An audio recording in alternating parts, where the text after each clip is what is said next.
Cold has always been more than discomfort. In wartime, in sieges, in winters without fuel lines or power grids, cold was a killer.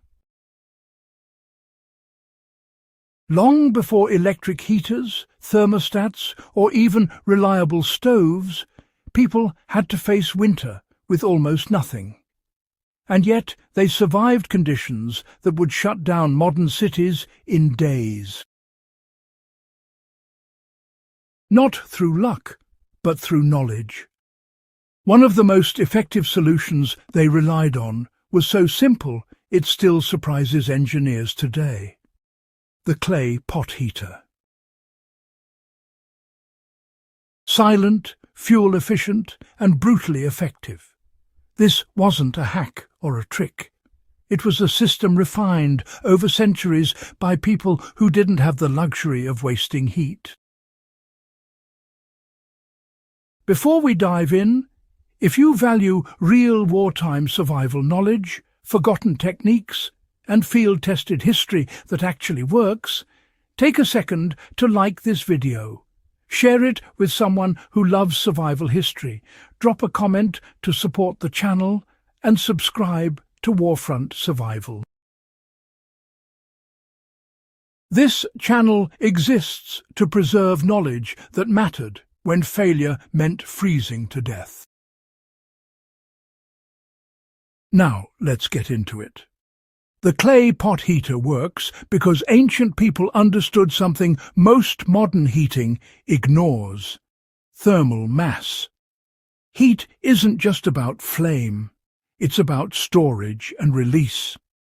Clay absorbs heat slowly, holds it for long periods, and releases it steadily.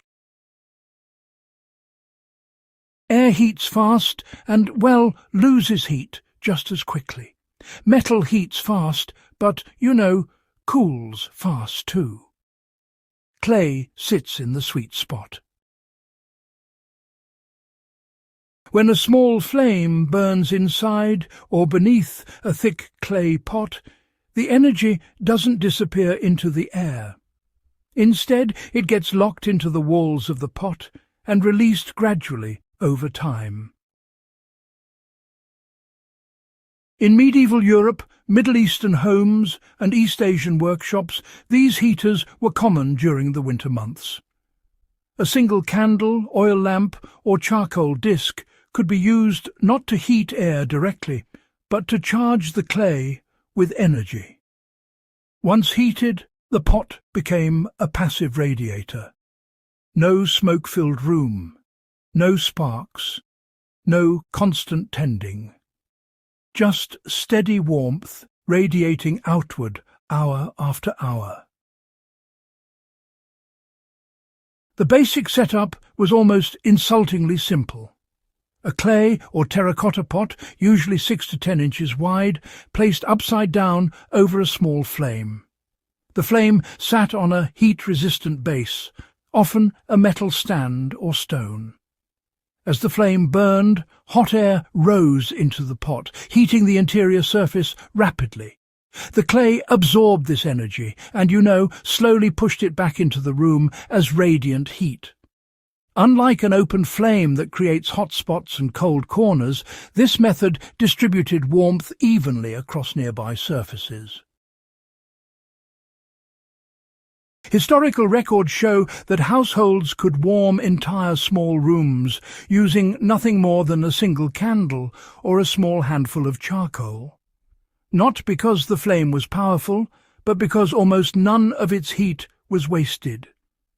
That efficiency is something many modern heaters still struggle to achieve. Resourceful families didn't stop at one pot. Layered designs became common wherever fuel was scarce. A smaller pot would be suspended inside a larger one using metal rods or spacers.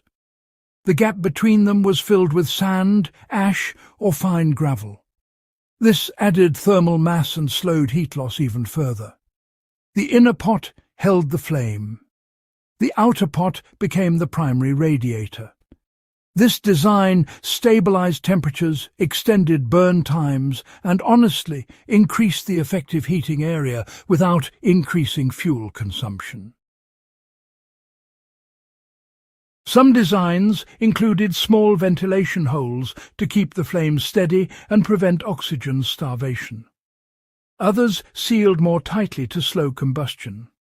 The goal was always the same: maximum heat retention with minimum fuel. In wartime conditions, that principle meant survival. What made the clay pot heater especially effective was how it combined heating methods. Radiant heat warmed bodies, walls, and furniture directly. Gentle convection allowed warm air to circulate slowly without drafts.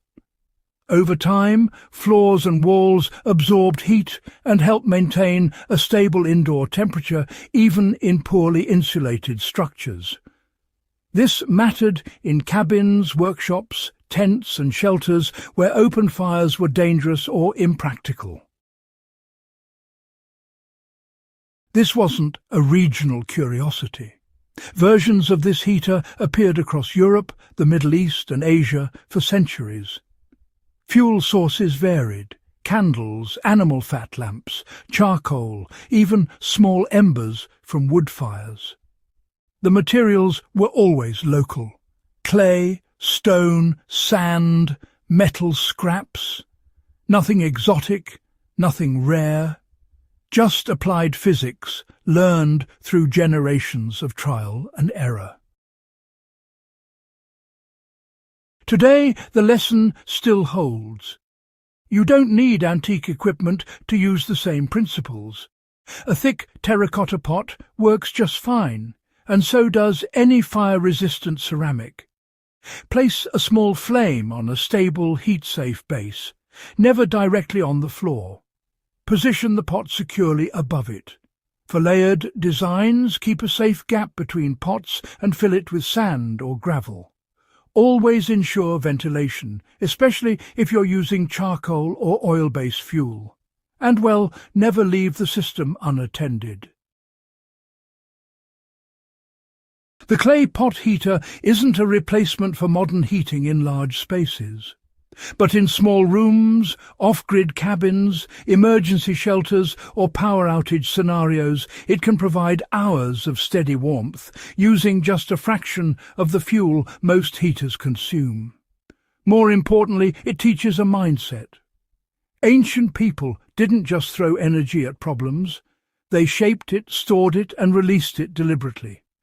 Thermal mass, efficient fuel use and controlled heat distribution are principles still used in modern architecture and engineering. This isn't nostalgia. It's knowledge that works.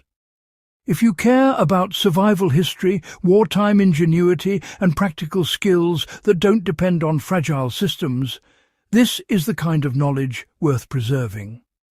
Subscribe to Warfront Survival, share this video with someone who respects real history, and, keep these lessons alive. Because when modern systems fail, the old ones are often the ones that save lives.